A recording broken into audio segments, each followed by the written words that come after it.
As we start to wrap up here, is there any advice that you would give for fact checkers or professionals or even consumers to help battle propaganda efforts by adversaries?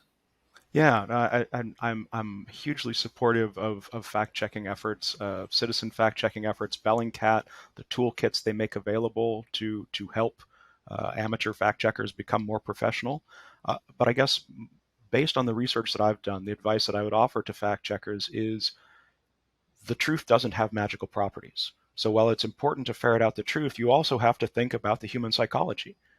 How are you going to get your factoid, which happens to be true, to propagate and spread amongst your so things like the first mover advantage, and boy, in fact checking, it's really hard to have the first mover advantage because a liar that makes something up is always going to have the scoop.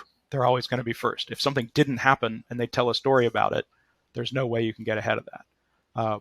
But recognizing that disadvantage, if you are debunking rather than pre-bunking, what can you do to help humans repair their worldview with the new information? So it's not just, hey, here's what actually happened.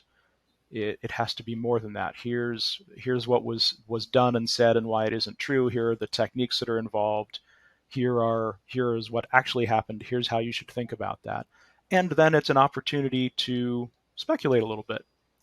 Hey, I'm a fact checker. I have consistently seen this Russian source generate falsehoods. I expect that in the future, this Russian source will continue to generate falsehoods. Hey, now all of a sudden, you're the first mover. Take what has happened in the past, project it into the future. Now, you have to be careful because you don't want to over prognosticate about what specific things they're going to say. And then if they don't, now all of a sudden, you're not a fact checker anymore. But reporting that a source has repeatedly engaged in debunked falsehoods that you have good documentation for, and saying, I bet they're going to continue. That seems like it's in bounds, and that can definitely be helpful.